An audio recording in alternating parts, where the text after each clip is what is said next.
Piper!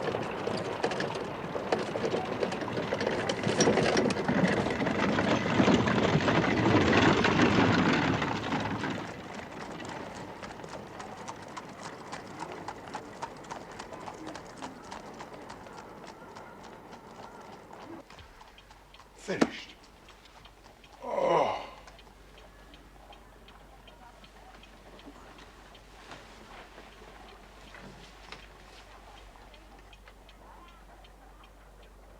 What do you make of it, Watson? Huh?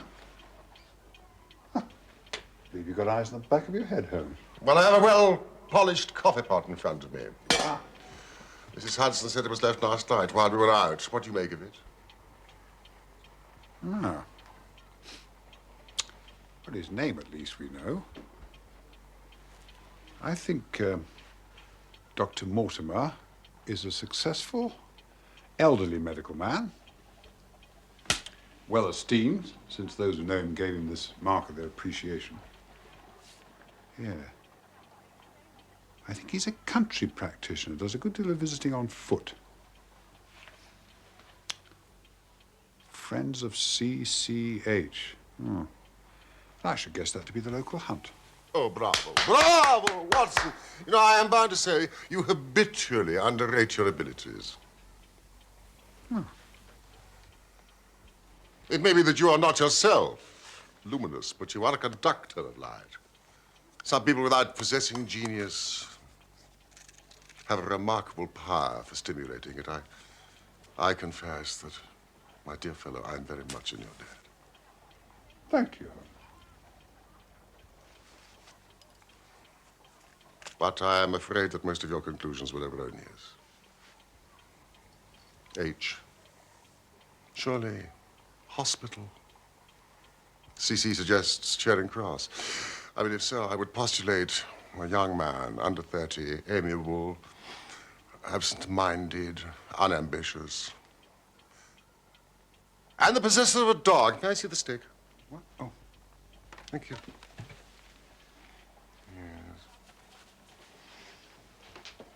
Yes.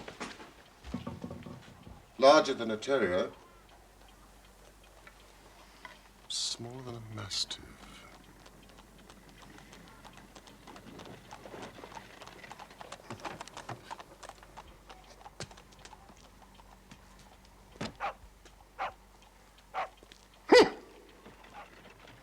I was right. A curly-haired spaniel. Oh. Dr. Mortimer? Thank you, sir. Thank you. I wasn't sure whether I'd left it here or at the shipping office. The SS Gibraltar UC docks today at Tilbury. Ah. You interest me very much, Mr. Holmes. I'd hardly expected so dolichocephalic a skull or such well-marked supraorbital development. Would you have any objection to my running my finger along your parietal fissure? Please, Dr. Mortimer. A cast of your skull, sir, until the original becomes available. It is not my intention to be fulsome, but I confess, I covet your skull. Behave and sit down, Dr. Mortimer. That's what? Yes. Good boy. Well, I presume that it was not your phrenological passion which drew you to Baker Street. Unfortunately, it was not, sir. Spot? I have here the statement of a certain legend which runs in the Baskerville family. Baskerville? Yeah, I'm an executor of Sir Charles Baskerville's will and found it amongst his papers. It concerns Hugo de Baskerville, who was lord of the manor at Grimpen on Dartmoor. Dartmoor? Some 200 years ago. The document is somewhat later. Learn then from this story to be circumspect in the future.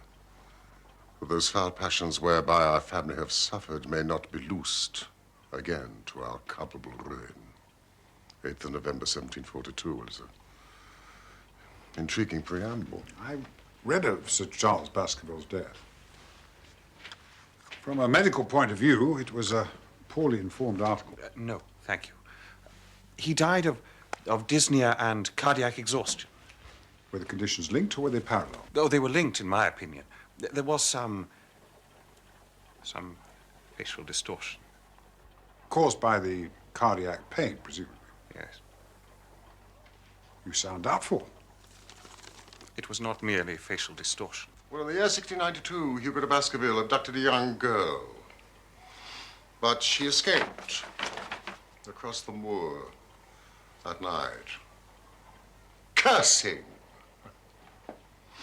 He unkennelled his pack of hounds and hunted her down like a wild animal. When his 3 drunken companions followed, they found the girl in a deep dip or goyal, dead from fear and fatigue. They had also confronted the cause of her death, a huge, demonic hound. Even as they looked, the hound tore the throat out of Hugo de Baskerville. One companion died that very night of what he saw, and the other twain were broken men for the rest of their days. This hound is supposed to have haunted the family since then, to the general misfortune of the line. Well, this may appeal to your lurid taste in fiction, Watson. It's a fairy tale, sir. Well, of course, Mr. Holmes. But fairy tales would not survive without a kernel of truth, huh? On the night Sir Charles died, I arrived at Baskerville Hall at first light.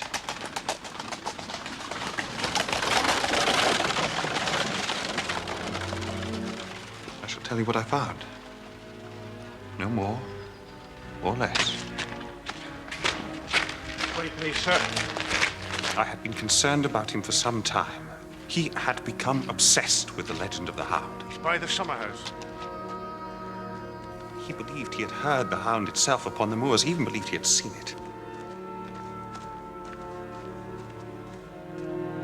At the time, I took such morbid fancies to be part and parcel of Sir Charles's pathological condition.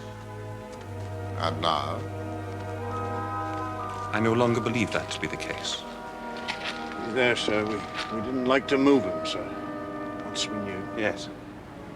Yes, quite, Barrymore. A sad occasion, Mrs. Barrymore. An unhappy vigil for you. He was our hope, Doctor. Hope of the country hereabouts. He brought the world to us. He was our hope.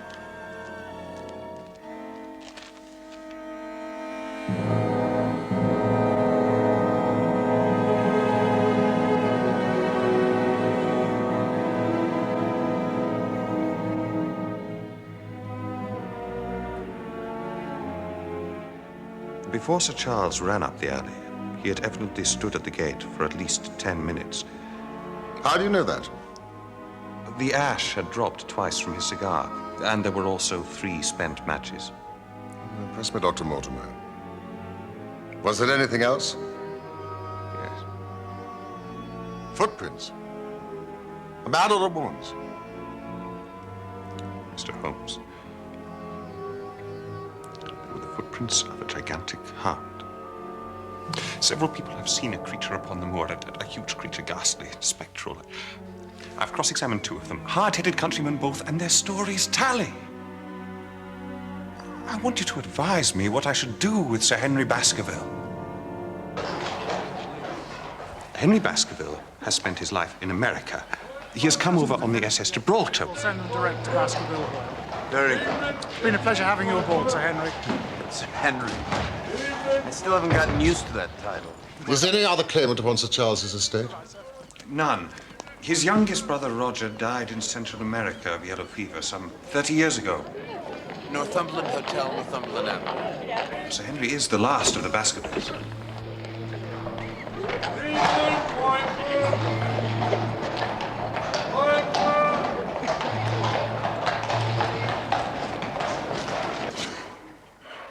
Why did you not consult me immediately? There is a realm in which the most accomplished detective is helpless. There are certain things here which are impossible to reconcile to the settled order of nature. Yes, well, if you believe this to be supernatural, you'll find more help from a priest.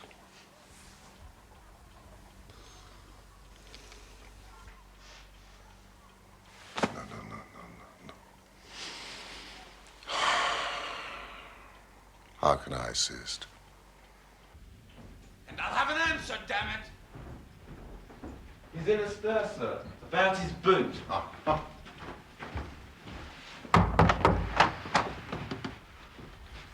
By thunder, if that fellow can't find my old black boot. Surely it was a new brown boot. No. Last night, they took one of the brown ones. Today, they've sneaked one of the black. I'm sorry, Mortimer. I'm sorry to trouble you with this nonsense, but this is a first-class hotel, damn it. Oh. Hello. Mr. Sherlock Holmes at your service.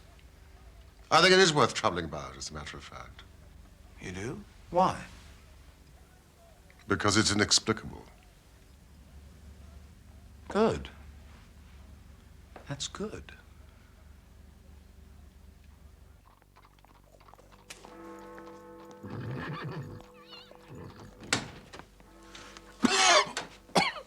God, Have you got a cold, Watson? oh, it's this poisonous atmosphere. This is a bit thick, I suppose. Thick. It's intolerable. You've been at your club all day. How do you know that? Where do you think I've been? Oh, here, clearly. Clearly. Oh, I've been in Devonshire. in spirit. Quite so. I sent out for a map from Stanford's. Ah. Now, see here. Baskerville Hall. Grimpen. Just a clutter of cottages. Tumberland houses, farmhouses. Laughter Hall. Meadowpit House. I mean, that is all. Well, this represents marshland. And these barrows, some prehistoric settlement or burial ground. A tin mine. Disused, it says. And all the rest is waste. As far as the great convict prison at Princeton.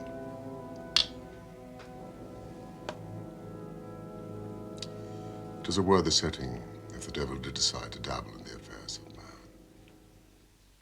Then you yourself are inclining towards a supernatural explanation.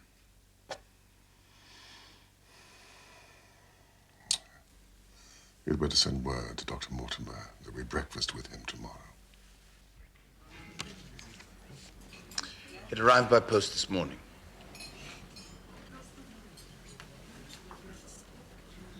So you think out little puzzles, Mr. Holmes. This one wants more thinking than I'm able to give it. Very suggestive. Yes. A joke is like it's not. So, Mr. Henry, has anything interesting happened to you since you've been in London? No, I don't think so. Have you been followed? What? I seem to have walked right into a dime novel. Why should anyone follow me? That letter was delivered to the hotel. You are being followed, Sir Henry. If you value your life or your reason, keep away from the moor. Now, the issue I suggest is whether it constitutes a friendly or an unfriendly warning. That is surely impossible to determine. Now, there are various features which may help us. The envelope, for example, if somewhat crumpled, is presentable. Its contents, mostly, are not. The letter has been torn neatly enough along a fold.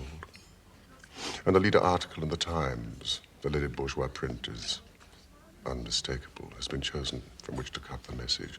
But the message is awkwardly cut, with inappropriate short-bladed scissors. And the gluing of the print to the paper is smudged and misaligned. Now see.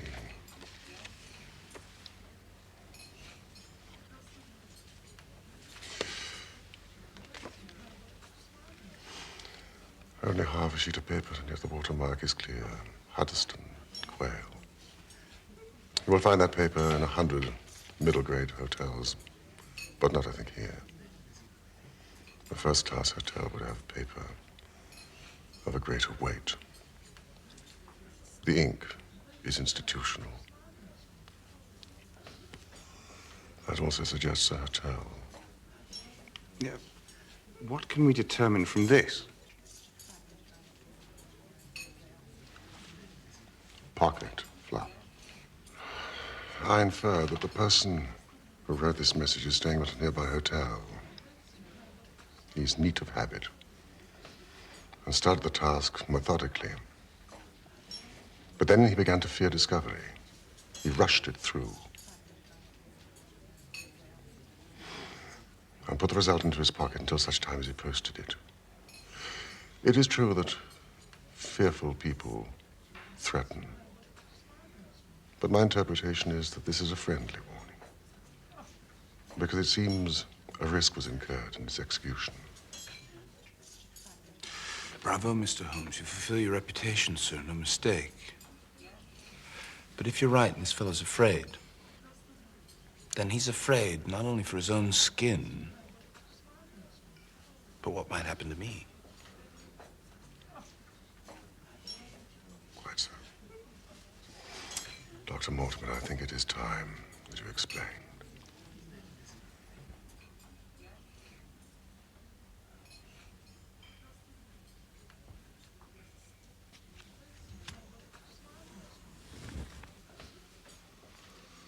Well, now you know the facts, Sir Henry. The question is whether or not you should go to Dartmoor. There's no devil in hell, nor no man on this earth who's going to prevent me from going to the home of my own people. Then we must see how we can mitigate the danger. You really believe there's danger? I think that if there is, then it is considerable. You certainly cannot go alone. Dr. Mortimer returns with me. He has his practice, and he lives many miles distant.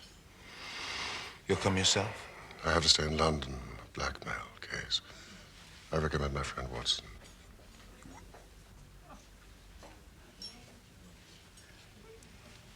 That's very kind of you, Doctor. And I do hope that you'll get to take care of. I will.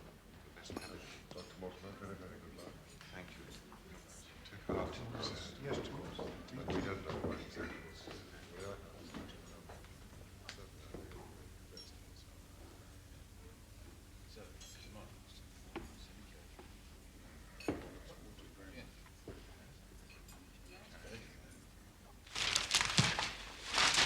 What's... This way!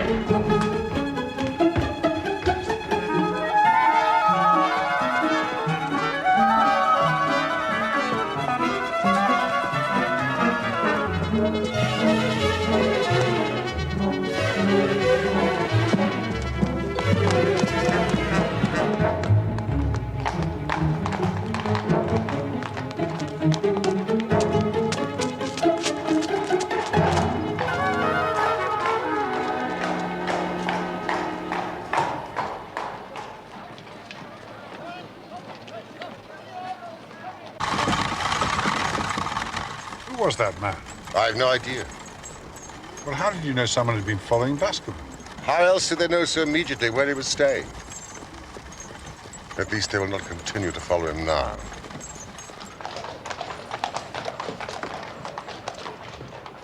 When a crisis comes, Watson, and it will, report to me.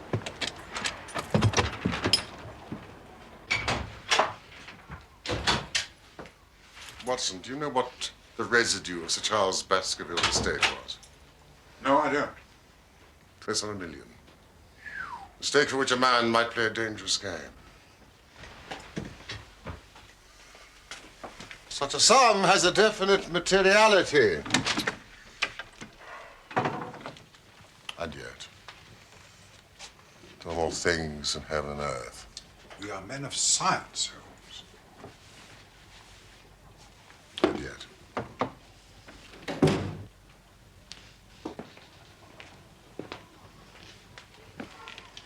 It's an ugly, dangerous business, Watson. Believe me, I shall be very glad to have you back safe and sound in Baker Street once more. Thank you, Holmes.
My dear Watson, I will not bias your mind by suggesting theories or suspicions. Simply report facts to me in the fullest possible manner. Concentrate your attention upon the following.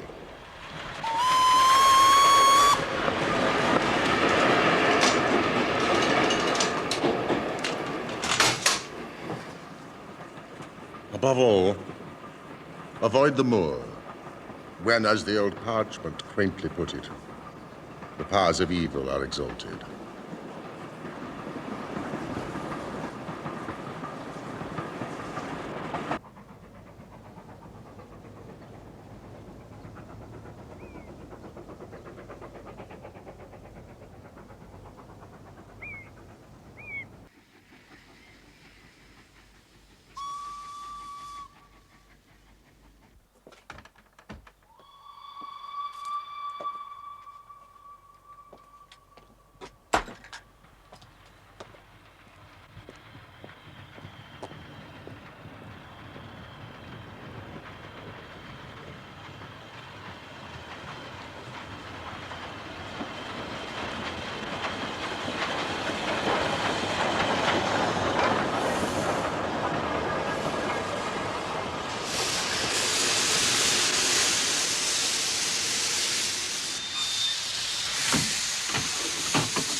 What is this packing?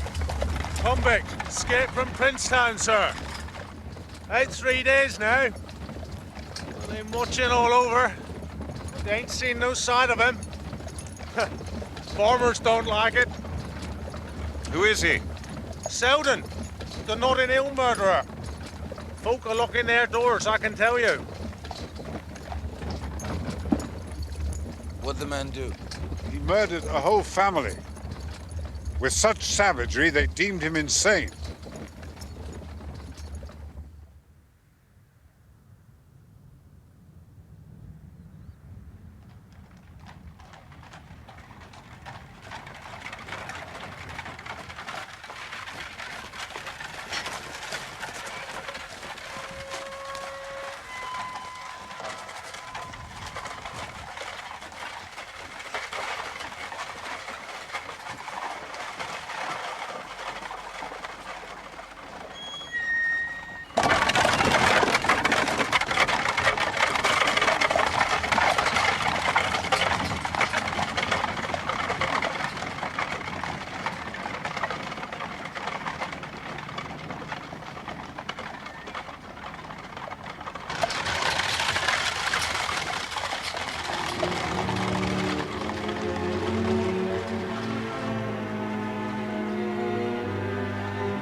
Welcome, Sir Henry. Welcome to Baskerville Hall. Thank you. It's Barrymore, yes? At your service, sir. Mrs. Barrymore? Madam?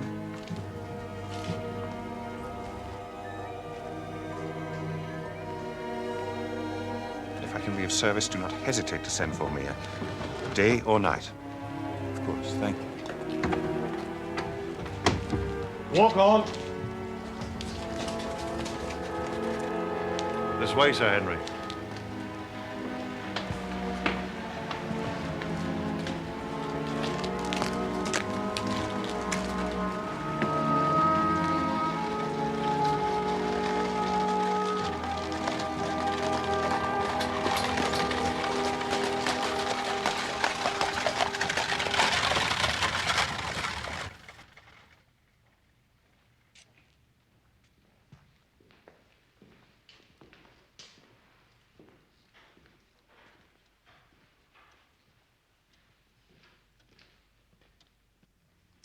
500 years of us. Just as I imagined it. Too much as I imagined it. This place needs the products of Messrs. Swan and Edison. But I suppose I can tone down to it.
Excellent meal, Barrymore. Please thank Mrs. Barrymore for us.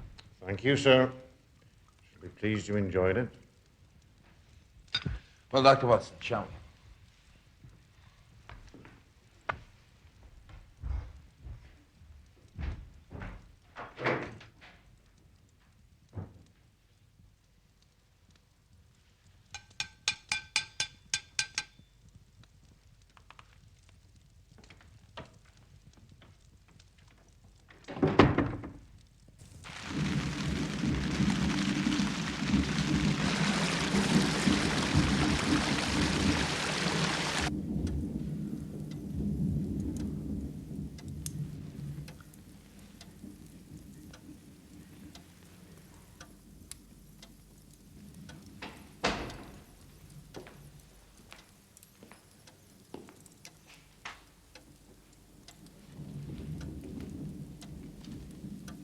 Sir. Barrymore. What is it?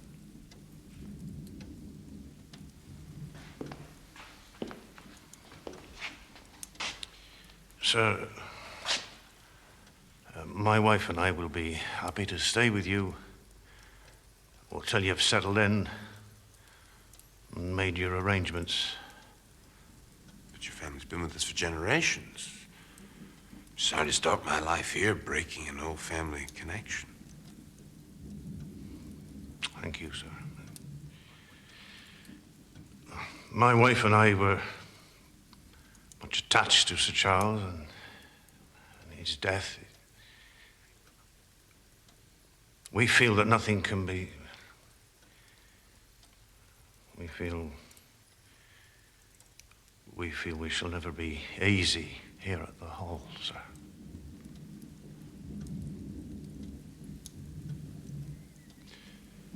Right. Well, what do you mean to do? Oh, Sir Charles's generosity has given us the means to set up in business in a small way, sir. Ah. Well, thank you for telling me. Might I look forward to you pulling me a pint in your own house one day? That is the sort of thing, sir. Thank you, sir. Good. Mind you call it Baskerville Arms. Yes, sir. Thank you, sir.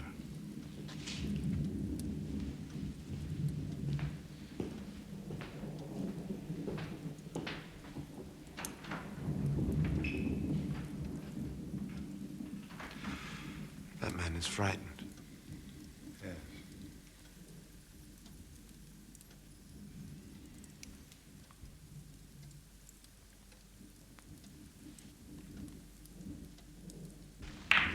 Sharp.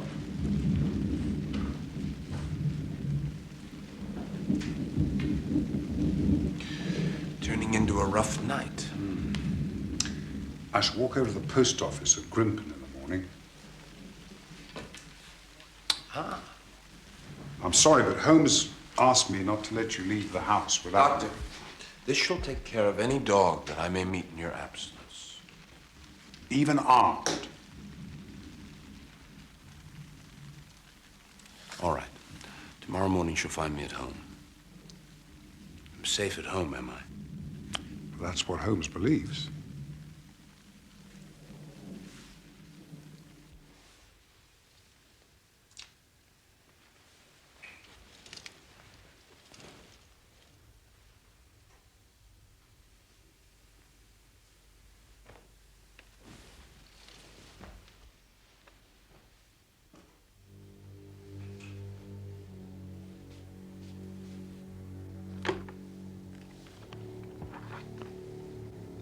It's an ugly and dangerous business, Watson. I shall be glad to have you back, safe and sound, in Baker Street once more.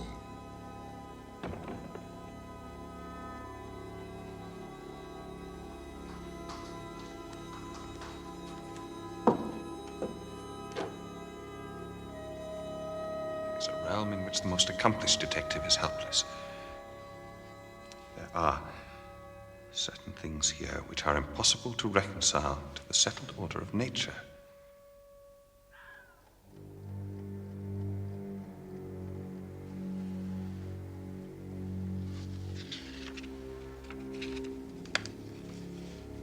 Above all, avoid the moor, where, as the old parchment quaintly puts it, the powers of evil are exalted.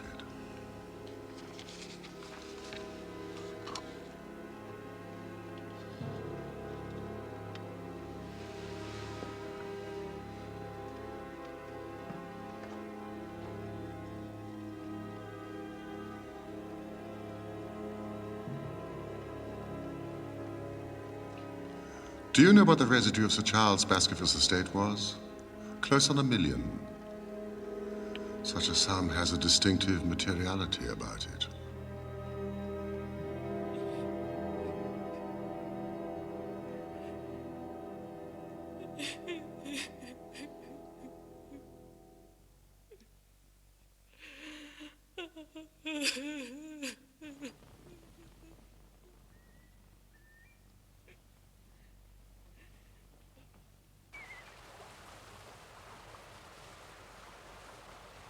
Good morning.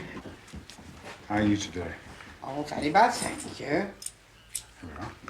Thank you, sir. Thank you.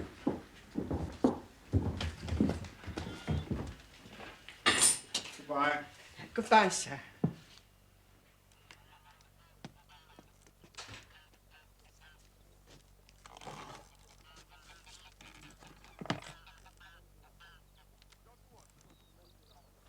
Dr. Watson? Excuse my presumption. Dr. Mortimer pointed you out to me. From the window of his surgery as you passed. Oh. Possibly he's told you my name. Stapleton, of Merripit House. Yes, indeed. How do you do? We were concerned. Frankland, Mortimer and I. Concerned? Lest Sir Henry should not come. You know the legend of the fiend Hound. We thought it might seize his imagination just as it seized poor Sir Charles's. How is Mr. Sherlock Holmes? Dr. Watson, you are here. It follows, then, that Mr. Holmes is interested. I'm afraid I cannot answer your question. Or may I ask if he is going to honor us with a visit himself? He cannot leave town. Other cases engage his attention. I assure you, I'm simply here to visit my friend Sir Henry. I do not need help. I apologize for the intrusion. A moderate walk along this path brings us to Merripit House. I wonder... Well, perhaps you would spare me an hour, Dr. Watson, that I might have the pleasure of introducing you to my sister. I'm expected back at Baskerville Hall. No, I'm sure an hour will not hurt. Thank you, Mr. Stapleton.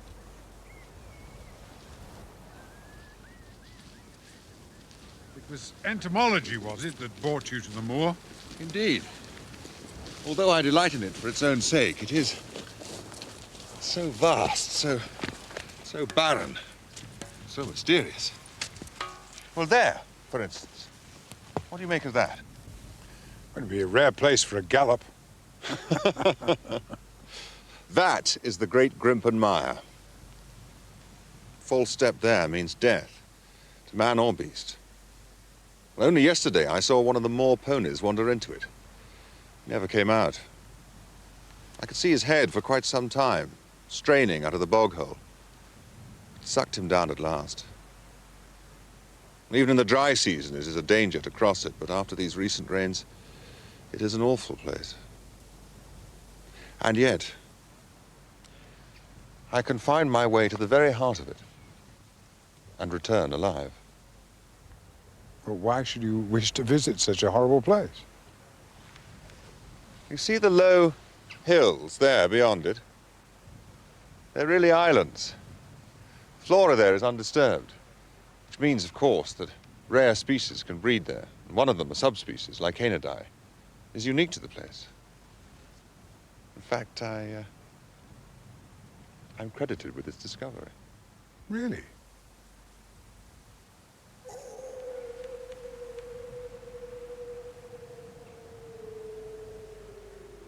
The moor is full of noises. What was it? The peasants say it is the Hound of the Baskervilles calling for its prey. You don't believe such nonsense, surely? Did you ever hear the boom of a bittern? No. The bird is said now to be confined to certain Norfolk fens, but why not here? I've heard its cry described as being something between a foghorn and a soul in torment. What do you think? Ah. Hi, Arlie.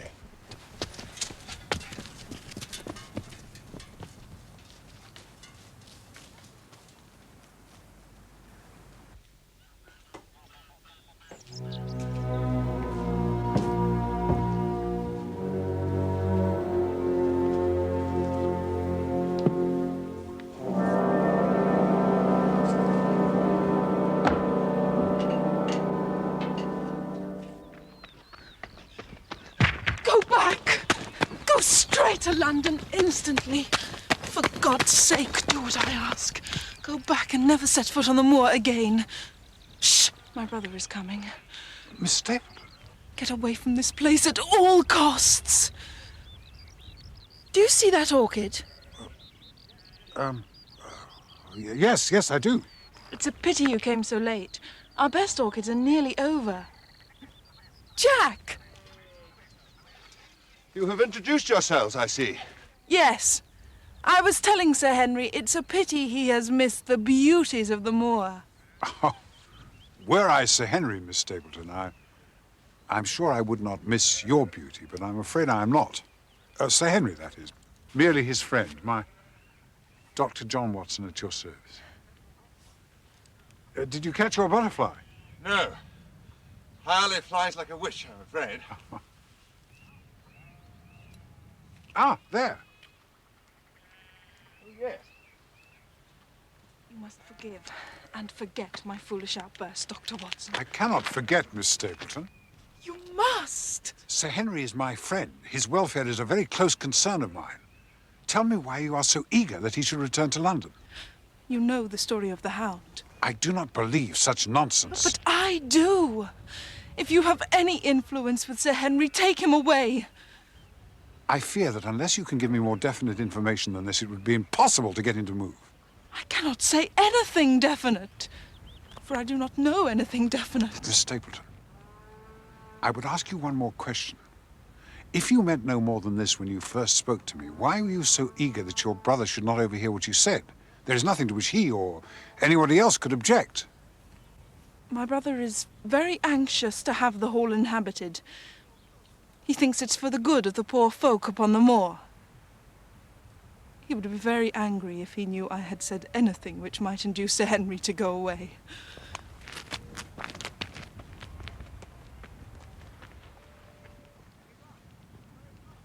Any luck? Afraid not. Flies like a witch, and so beautiful. Pale clouded yellow. I have a number of them, of course. I must show you my collection.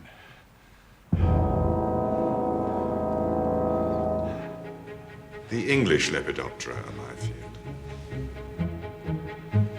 I have made a particular study of those insects which inhabit the margins of heath and marsh.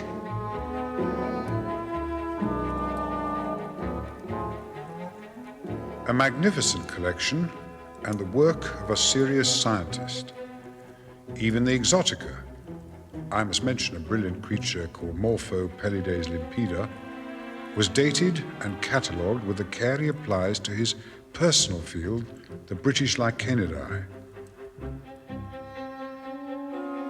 One of which is unique to the moor.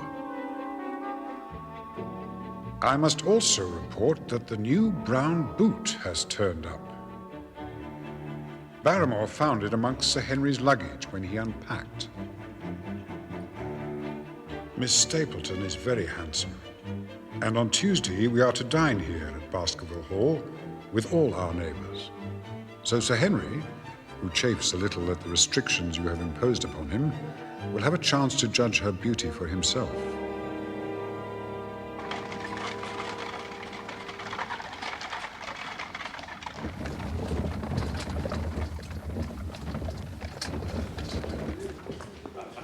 We are also to meet Dr. Mortimer's wife, and the old vicar of Grimpen, who is very shy, they say. And Mr. Franklin, an amateur astronomer of some note, who has a reputation of being litigious to a fault. A red letter day. Law is law, and I mean to teach them. I have established a right-of-way slap through the middle of old Middleton's Park. Case decided today. We must teach these magnates they cannot ride roughshod over the rights of commoners. Case decided today. Today, Mr. Franklin. Today, sir. Why do you ask? They are saying in Fernworthy that you've had the wood there closed to the villagers. Also today. A red letter day, as I said. True, sir.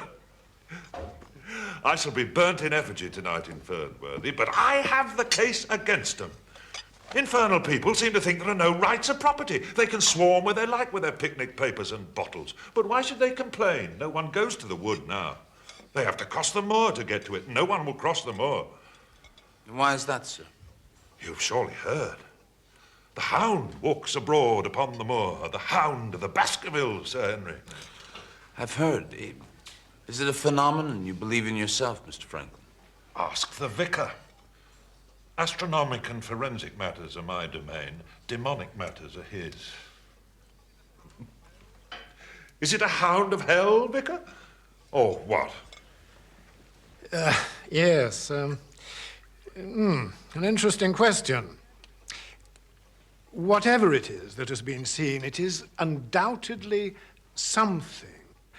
Our farrier, Thomas Chubb, is not a man given to visions. And he saw something out there. A dog, he said, but the size of a calf. And I do not think local hysteria is an adequate explanation. Myself. I pray nightly that it remove itself from us, whatever it is, that we all may sleep the more soundly. Yes. I believe it is Selden the murderer who frightens the folk. In Grimpen, they believe he is still upon the moor. We are too ready to condescend and attribute superstition to these poor people, when they are in fact subject to a natural and sensible fear. Bravo, Miss Stapleton. Bravo. This hellhound's existence would not survive a court of law. Mere hearsay. Bring the thing before the bench in the full blaze of jurisprudence, say I, then I will believe in it.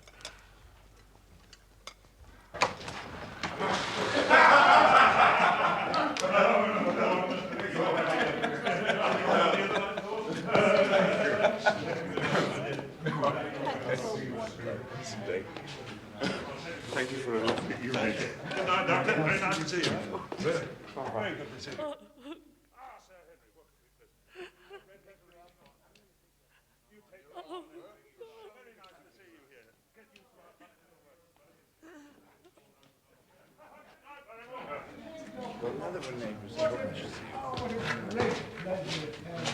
Sir Henry. I'm sure Yes. Splendid.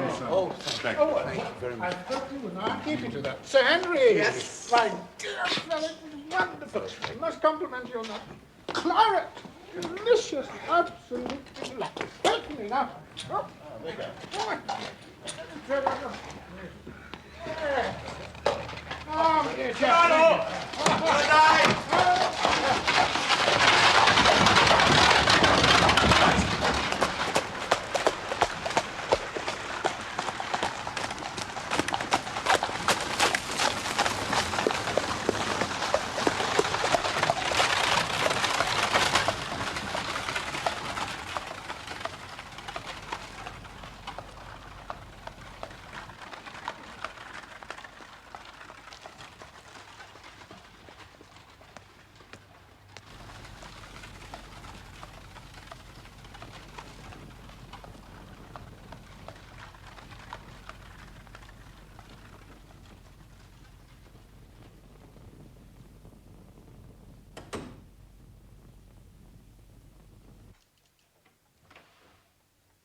Yes. He's been there half an hour.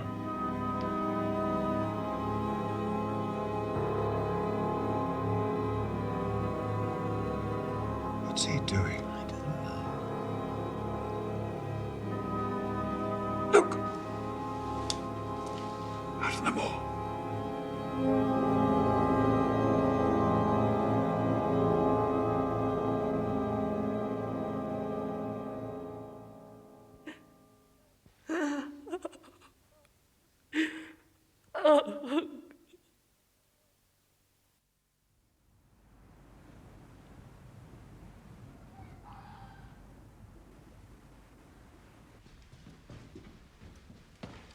Holmes was adamant, Sir Henry.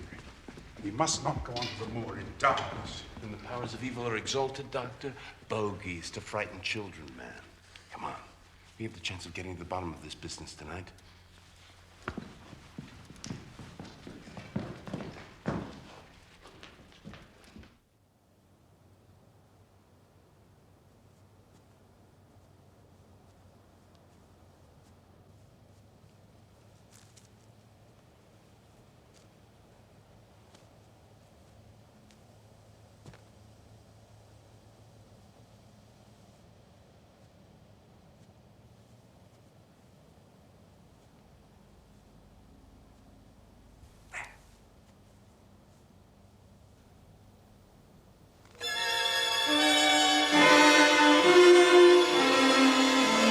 Watch it!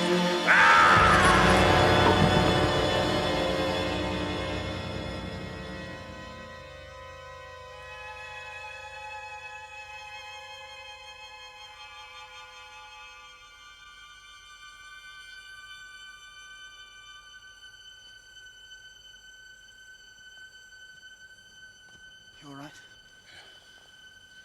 I thought to shoot, but I couldn't. Come on.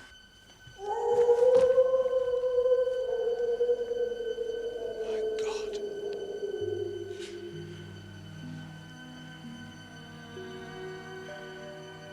Do you believe there's any truth in these rumors?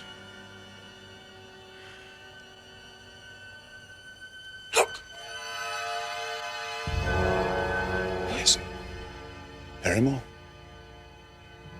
It's not seldom, at any rate. We were followed in London, and we're followed still. Come on. Let's get back to the house.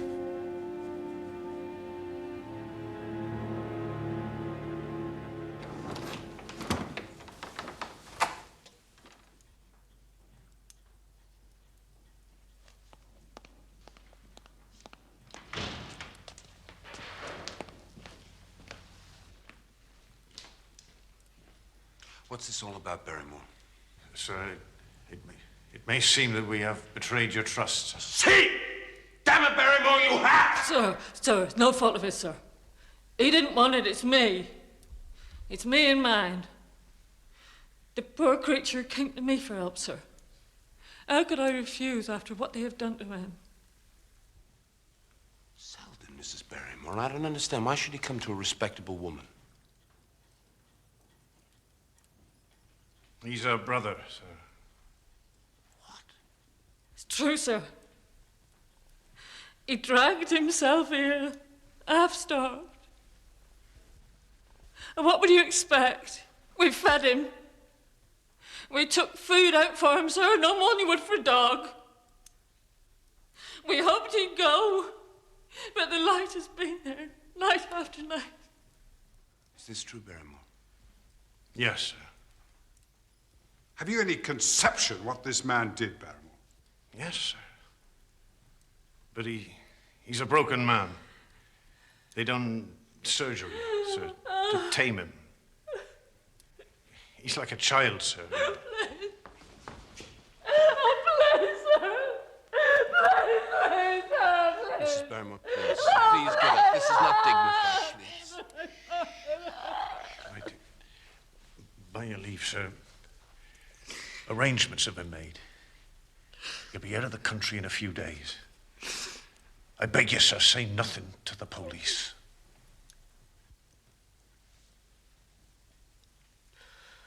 What do you think, Doctor? You say he's harmless now, Barrymore.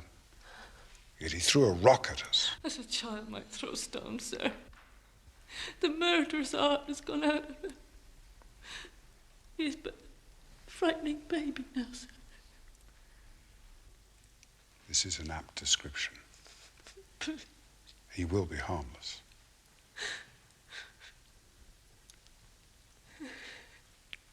Very well. Please take your wife to your room. We'll say nothing about this matter.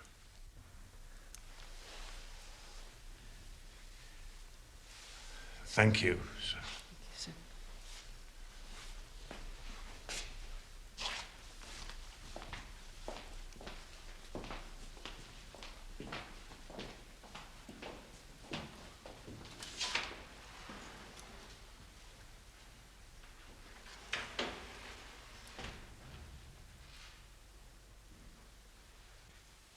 I thought we had a chance of getting to the bottom of this business.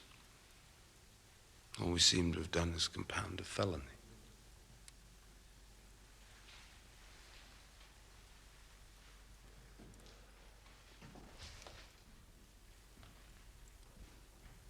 I'm glad, though, that you heard that sound on the moor.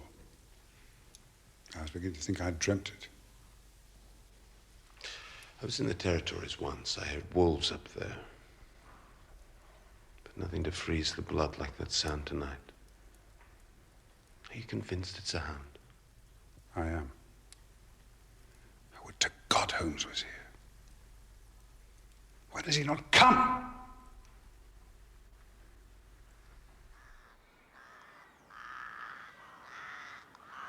And yet, Holmes, when daylight and birdsong return, the black imaginings of the night evaporate. Even Dr. Mortimer's assiduous visits, accompanied as they are by constant talk of bones, our mortal residue, fail to sour the beauties of the moor in autumn.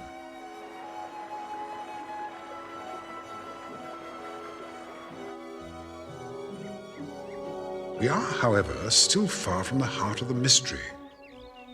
The question which most persistently nags at me is who was the man on the tor?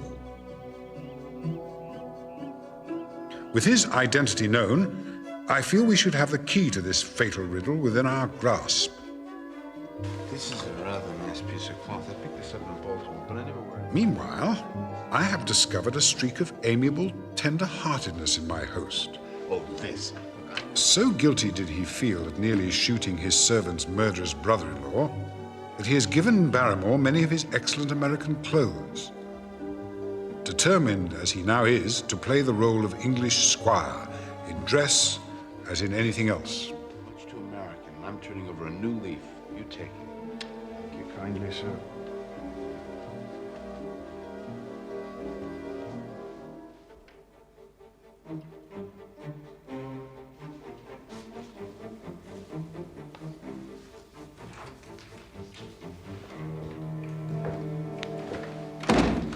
Very smart, Sir Henry. Oh, yeah. Well, I'm going to stroll over to Marrowpit House. I thought I'd invite Stapleton and his sister, rather, I should say, Miss Stapleton and her brother to luncheon on Monday. Well, I know you won't want me to come with you there, but Holmes insisted that... Now, look here, my friend. Holmes could not have foreseen certain developments. You'd make a very civil gooseberry, but no. I'm afraid I have to go alone.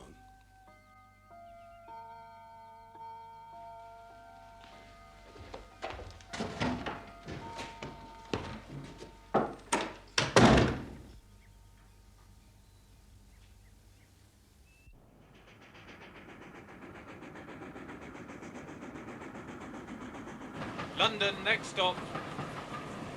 London, next stop.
Baskerville!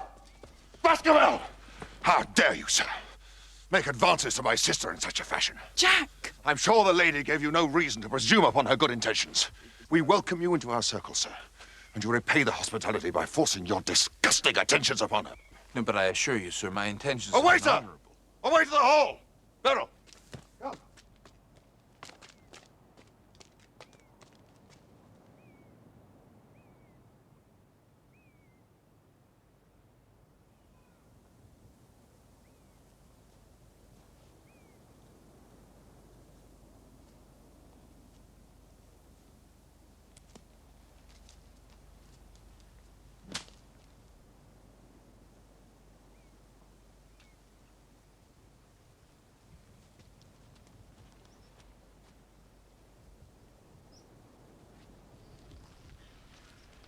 Hello, Watson. Where have you dropped from? I took it upon myself to follow you. I'm afraid my duty to Holmes overrode my tact. I see. Well, I hope they're not selling tickets in Grimpen. I assume you saw what happened? Mm-hmm.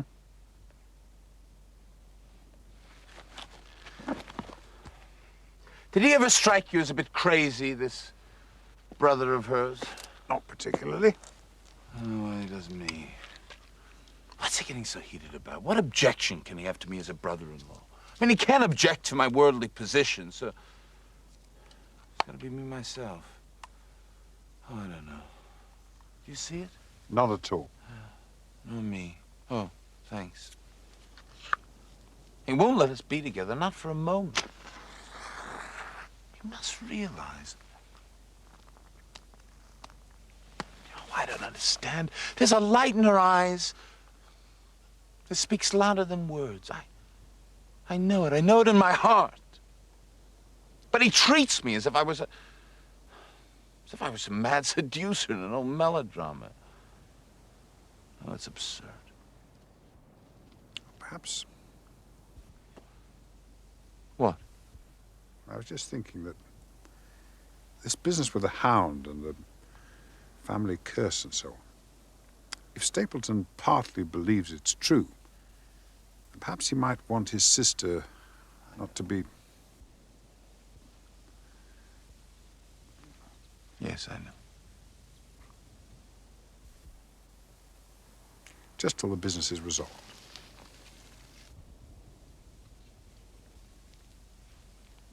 Yes, of course. Well, shall we walk home together?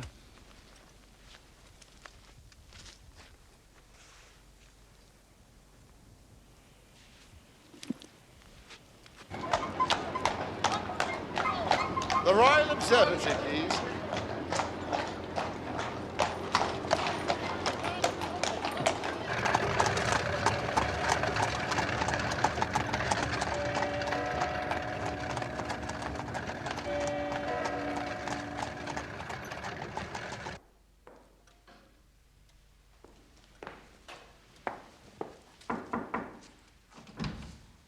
I am forever in your debt. Oh, no, not at all. Well, good day.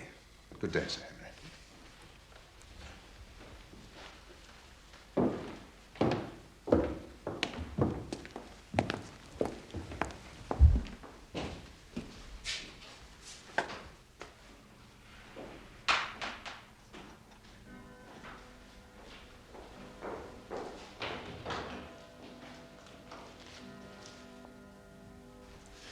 Well, well. What happened? Stapleton. I still think the fellow's crazy, but he's just given me the most complete apology a man's ever likely to receive in his life, and he's invited us to dinner tomorrow. Friday, indeed. Good. I look forward to it. Ah, the post at Grimpen. Just so.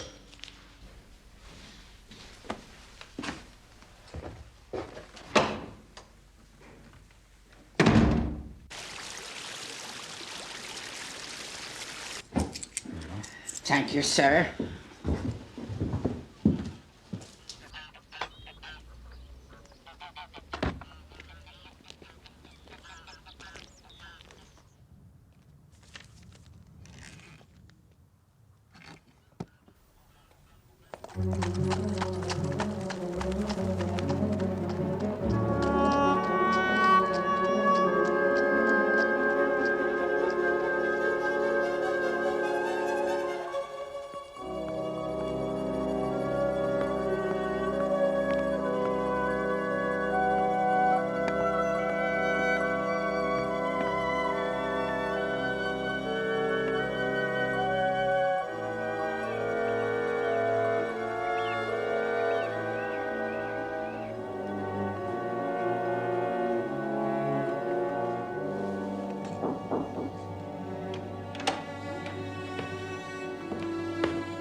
May I have a word, sir? Of course. You've been very good to us, sir, and I should like to do the best I can for you. It's something I found out, sir. Yes? We found it after the inquest. And told a mortal soul, didn't know how. About Sir Charles's death, sir.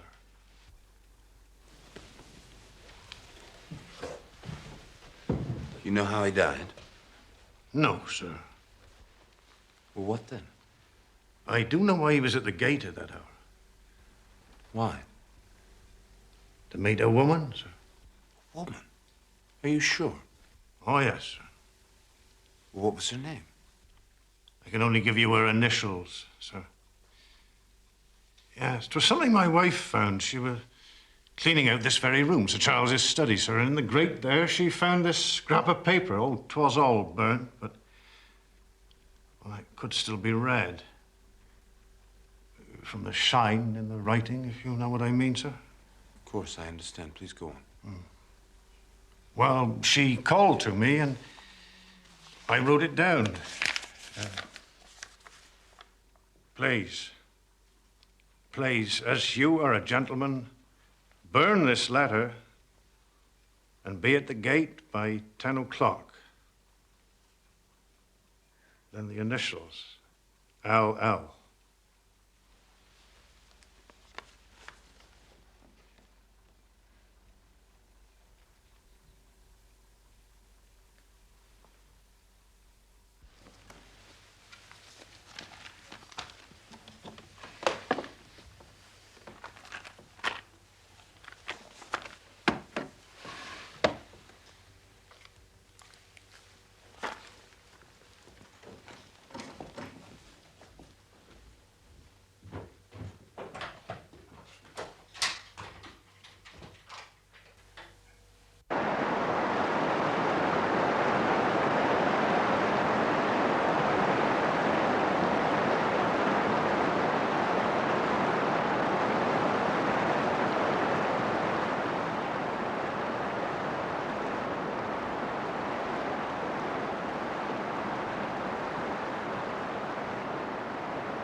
Good afternoon, Dr. Watson!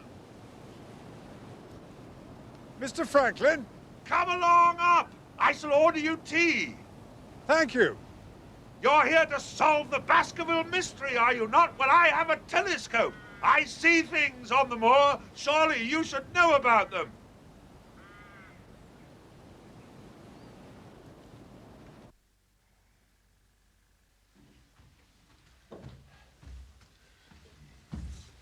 A striking portrait. Laura. Your daughter, Mr. Franklin. Yes. Yes, that is my daughter. The woman she has become is not. This way, Doctor. How's that? Disinherited her. I'm sorry to hear it. You are. What do you suppose such a thing does to a father, huh? This way. Married her seducer, sir. An artist. So-called. Not that artist. That artist earned his living. Her artist was too grand to earn his living. Artist? Wastrel.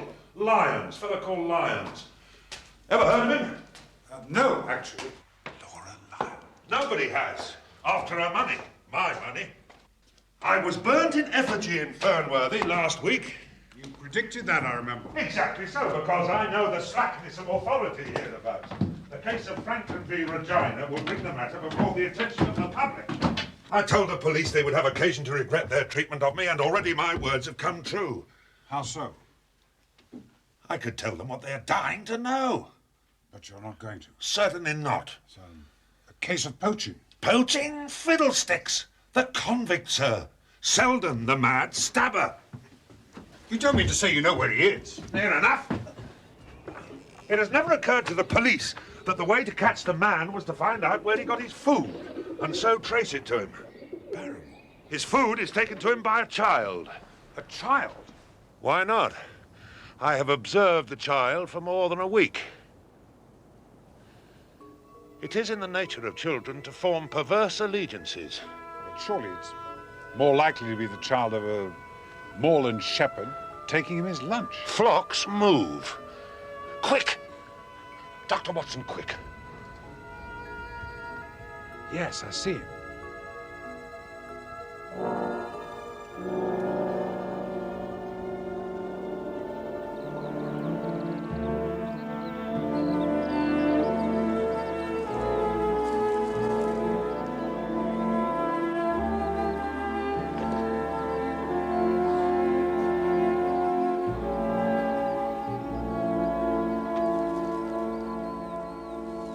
Dr. Mortimer! Dr. Watson, I have something marvelous to show you.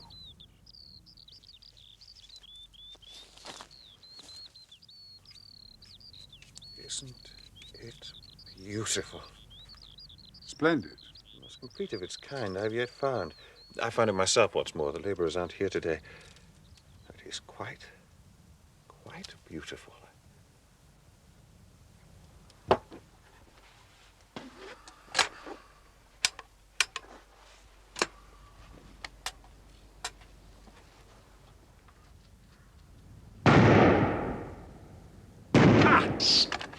If there's one animal on this planet which I cannot abide, it is a rabbit. Really? Rabbit's burrow. Have you any conception of what a family of rabbits can do to the chronology of a dig in a single night? You are on your way to the necropolis. I could show you round if you like. The necropolis? Most people think it a Neolithic village, but I have reason to believe it a burial ground. Some most interesting features. Ah, I should be glad of your company. There's someone bivouacked near there. Who is it? It's the man who's been at Sir Henry's heels since he landed here. I can't think his motives are benevolent. So, if you come, I should be obliged if you bring that gun you handle so well. There may be some danger. If there's to be danger, then 2 guns will be better than 1. Yes. Do you know Laura Lyons? Old Franklin's daughter. Yes, she's a patient of mine. She lives in Coombe Tracy. He's cut her off, you know, without a penny. Do you know if she was acquainted with Sir Charles? It's possible. After her marriage went wrong, she was able to set up for herself in a small way. As a typist, Sir Charles may have made that possible. He was a man who fostered many good causes. She may have been one of them. What sort of a painter was Lyons? Oh, brilliant.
Dr. Watson is at Laughter Hall.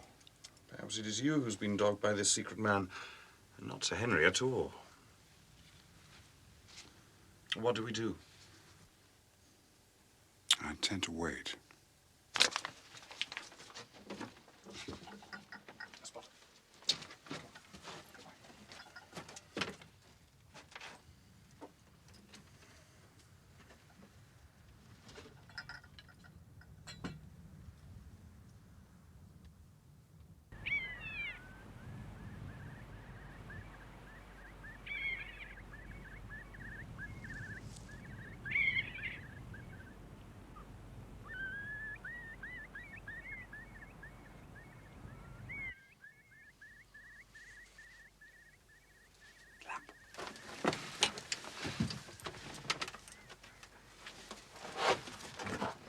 It's a lovely evening, Doctor. I really think you would be more comfortable outside than in. When I see a cigarette stub marked Bradley, Oxford Street, I know my friend Watson is in the neighborhood. Be careful with that gun. I thought you were in Baker Street, working out that case of blackmail. That is what I wished you to think.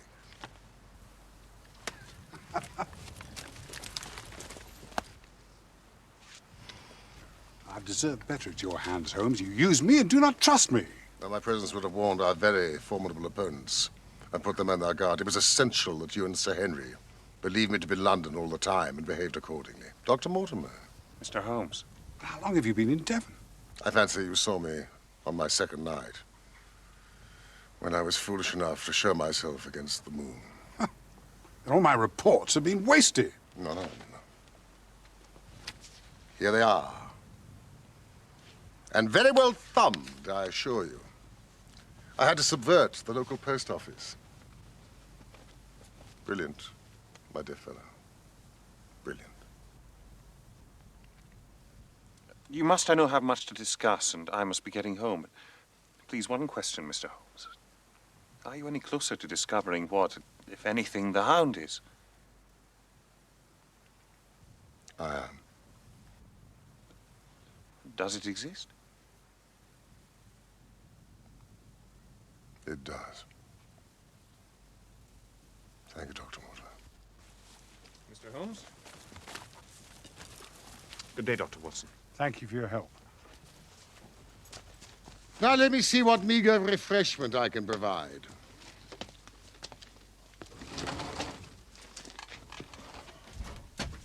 Cartwright, the little chap from the express office. I brought him down with me to look after my simple wants. A loaf of bread and a clean collar. I've discovered that there's a woman living in Coombe Tracy with the initials LL. Ah, yes, Franklin's daughter, Laura Lyons. Our researchers have been running along the same lines. Did you know that she's seeking a divorce from her husband? But she lacks the means to carry it through. It is a costly business. Do try my steel. Dr. Mortimer thought that Sir Charles might have been a discreet benefactor. Really? That's interesting. Please, Watson.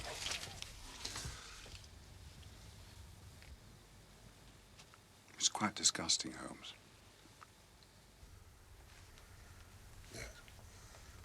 Yes, it is. Well, it's better when it's hot. Did you know there was a close intimacy between Laura Lyons and the entomologist, Stapleton? No, I did not. Yes, they meet. They write. She's no doubt counting on becoming his wife. That is the most powerful weapon in our hands. How? I don't understand. Because Miss Stapleton is in reality Stapleton's wife, not his sister. His wife? Yes, it was she who sent us that warning to the Northumberland Hotel. Why this elaborate deception? Don't ask me for particulars, Watson, but it is murder. Refined, cold-blooded, deliberate murder. What led you to him? He is a genuine entomologist. But that mention of his sole claim to fame, his discovery of a subspecies, Lycaenidae, that was his fatal moment. There can only be one discoverer of a species. That pinpointed him. It has been a hard trail, but...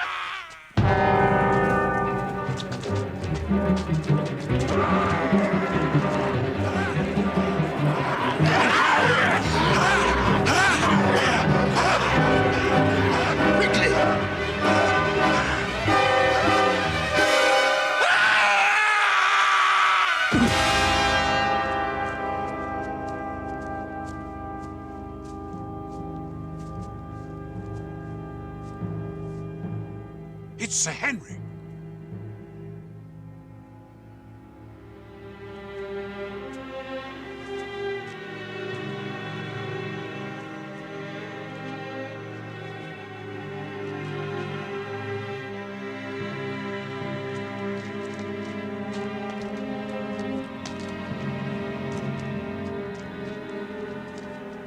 It's Selden. Sir Henry's clothes were the poor devil's death. Poor devil indeed. It's only a half-life in truth. No one must know for the moment. We must hide the body.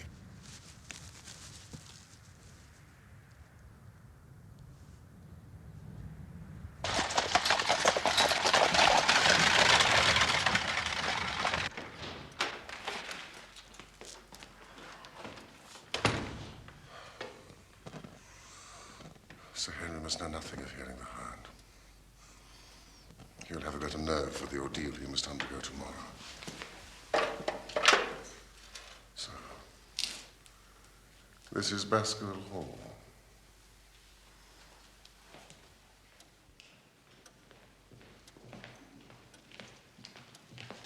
One moment, Wilson.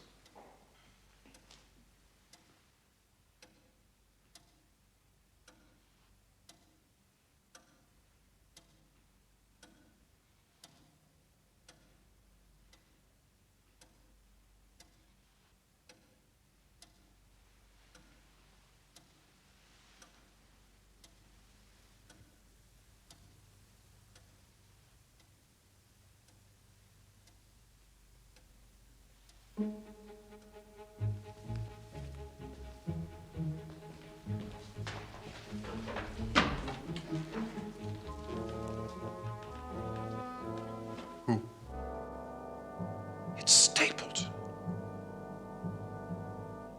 He's a Baskerville. Sir Charles's brother, who died of yellow fever in Costa Rica, did not die childless. We have him, Watson. We have him. And I dare swear that by tomorrow night, he will be fluttering in our net as helpless as one of his own butterflies.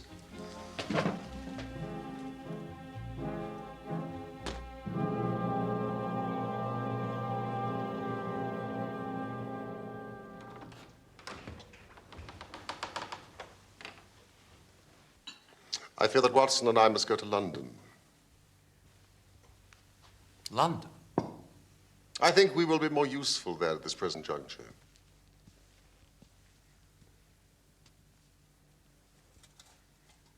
Excuse me. Might I have some fresh coffee? Certainly, sir. But I thought you were going to see me through this business.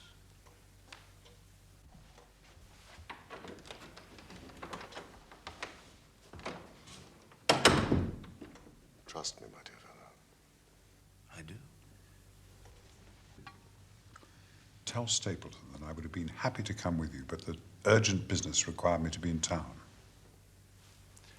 I don't understand. Should I not come with you to London? Why should I stay here alone? No, you must stay. And do exactly as I tell you. Of course I will. Drive to Merripit House. Send the trap back. And let it be known that you intend to walk home. Across the moor. At night.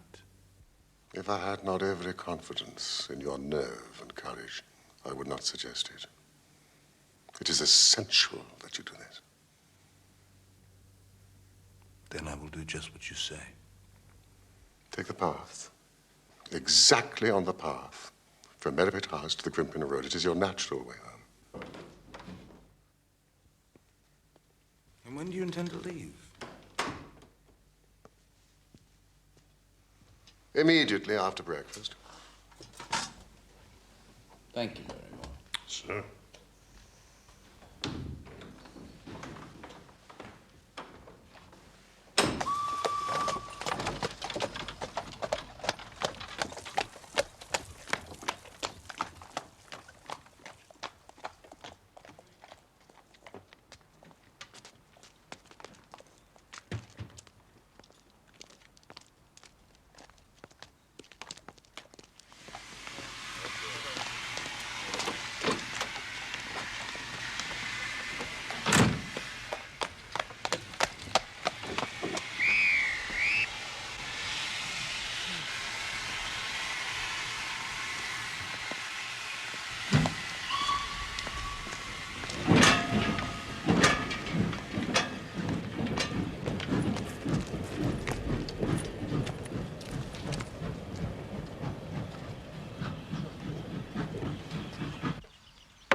Mrs. Lyons?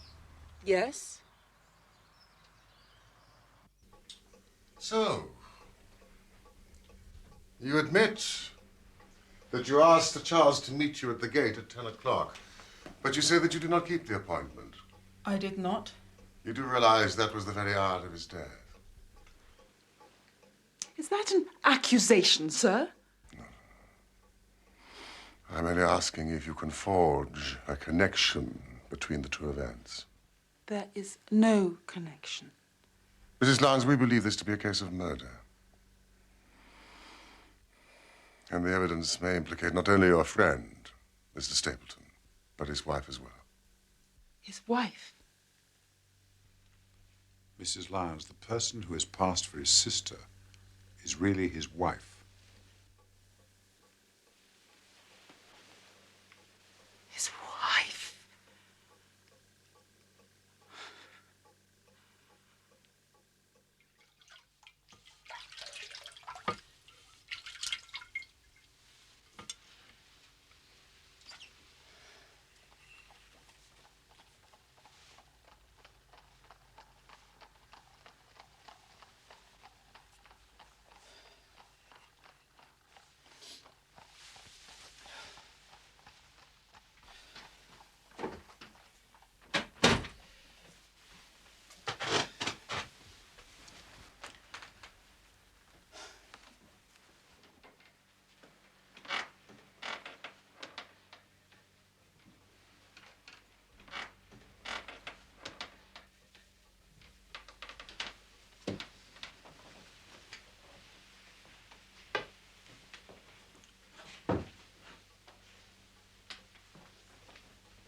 Mr. Holmes.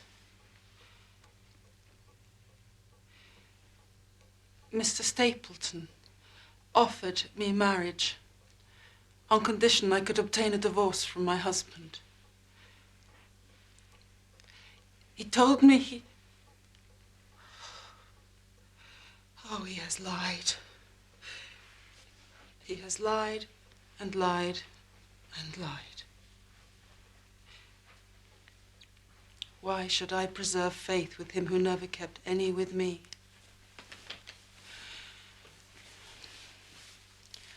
Ask me what you will. There is nothing I shall hold back.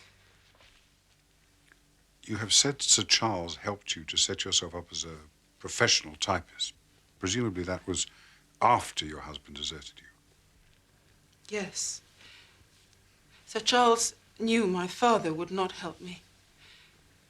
One thing I swear to you. When I wrote the letter, I never dreamed of any harm to the old gentleman who had been my kindest friend. I entirely believe you, madam. And Sir Charles used Stapleton as an intermediary? He did not like to be seen to be doing good. And the letter that you sent to Sir Charles on the day of his death? I needed money for my divorce. I had heard he was leaving for London. And the sending of the letter was suggested by Stapleton? He dictated it. The reason he gave was that Sir Charles would help with the legal expenses of my divorce. And he dissuaded you from keeping the appointment? And swore me to silence concerning it. He said that the death had been a very mysterious one, and that I should certainly be suspected were the facts to become known. He frightened me into silence. You have had a very fortunate escape, Mrs. Lyons. You have been near the edge of the precipice.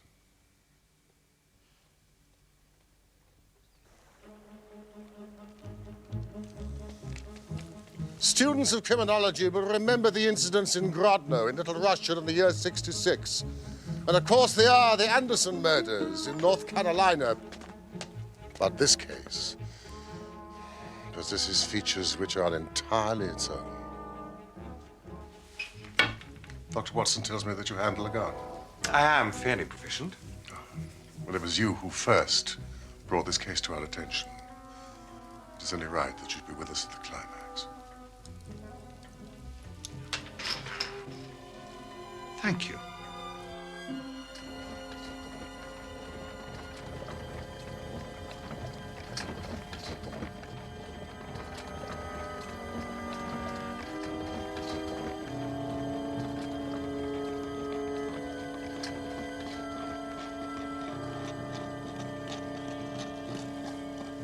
While Dr. Mortimer and I guard the path, you watch the house, Watson.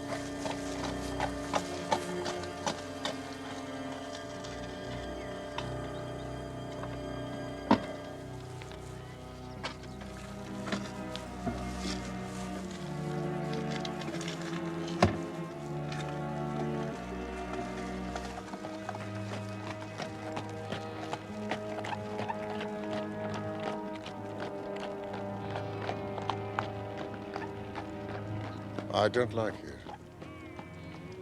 There's fog in the air. It's in the hollows already.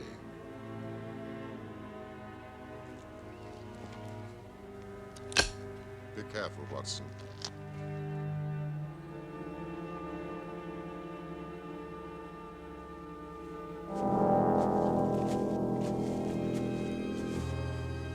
I'm so pleased you could come. It's a pity Dr. Watson had to return to London. Nevertheless, I'm sure we'll have a pleasant evening together.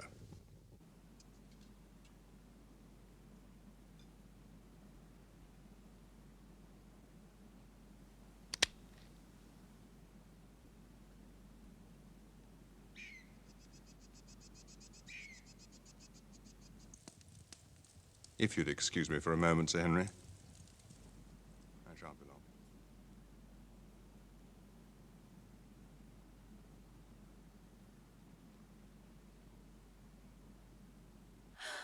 Help! Help!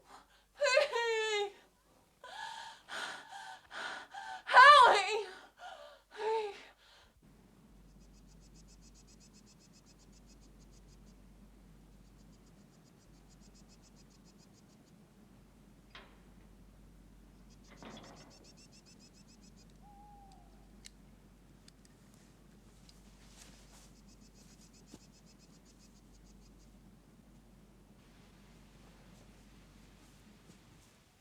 Sir Henry was still inside the house when I left.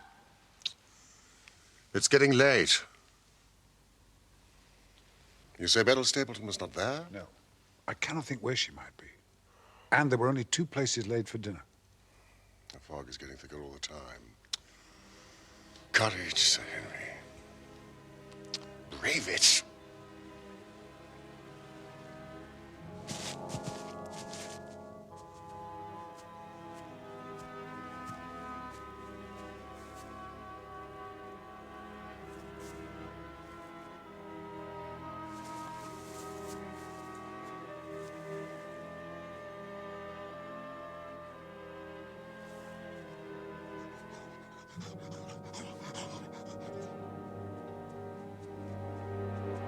He's coming.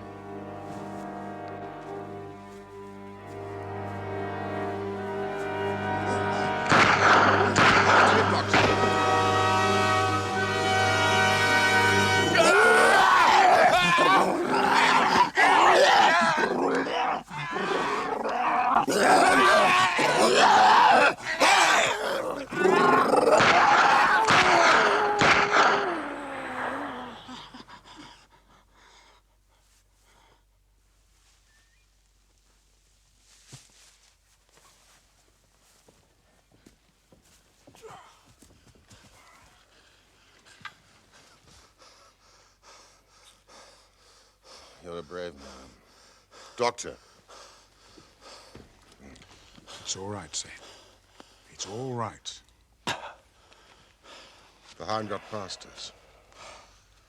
Now, if you can manage it, we must get back to the house as soon as possible.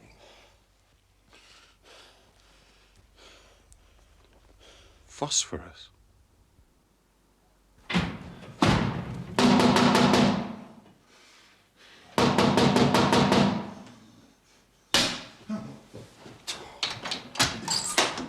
No, sir, no! Sir! I protest, sir! It's outside. Sir, you are not allowed. What's... Stop, sir, stop!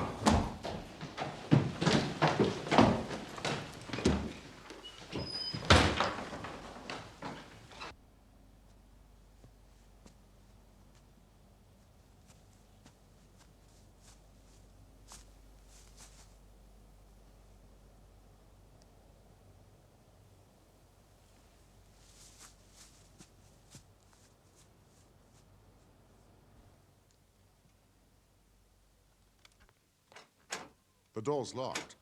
Help! Help me! Help! Please help! In here! Help!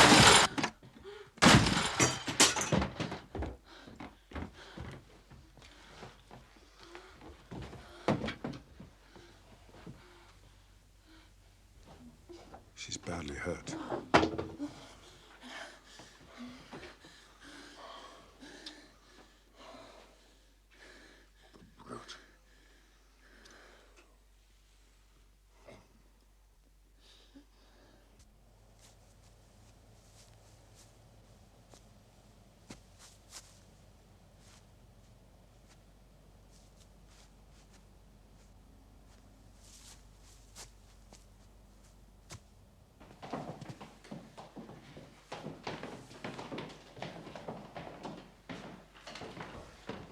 All right.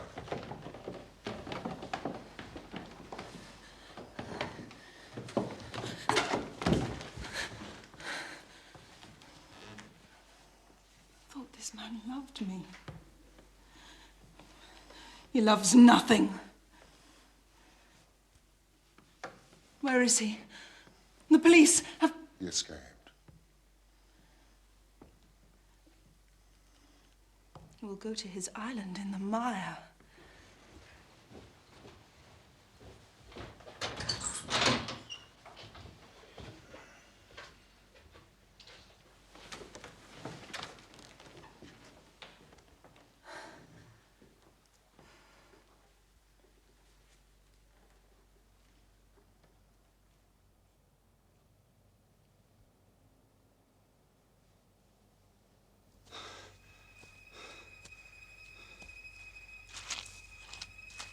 I must take care.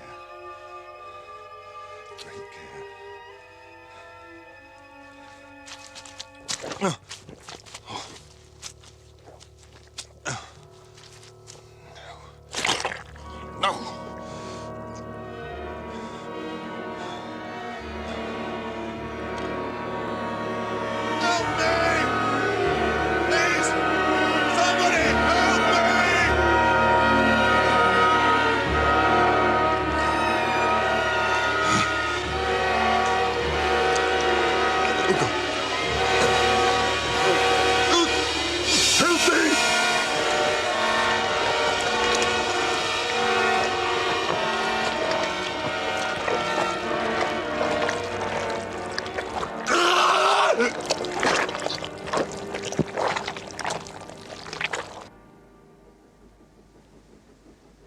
Holmes had established that Stapleton had bought the dog from Mangles of the Fulham Ross and Mangles in the Fulham Road in London.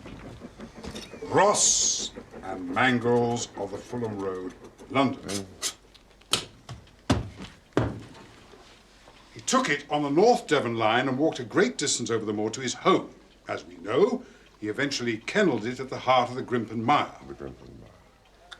How on earth did he expect to claim the inheritance if this creature had mauled Sir Henry to death? Mauled.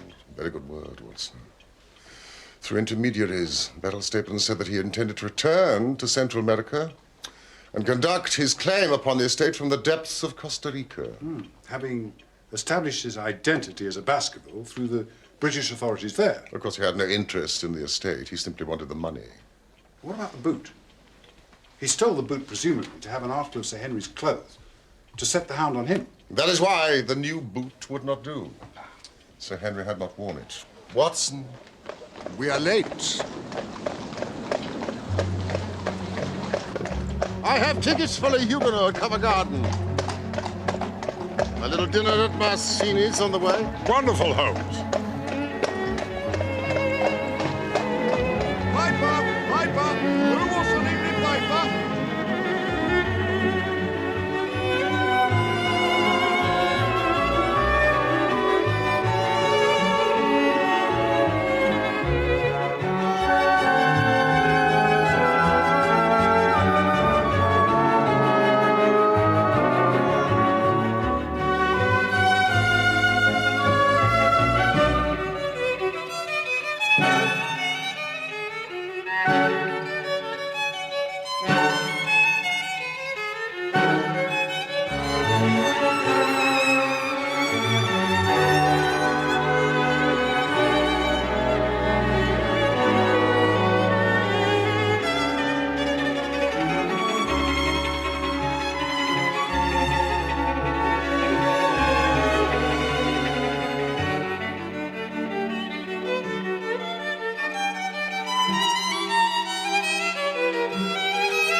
Thank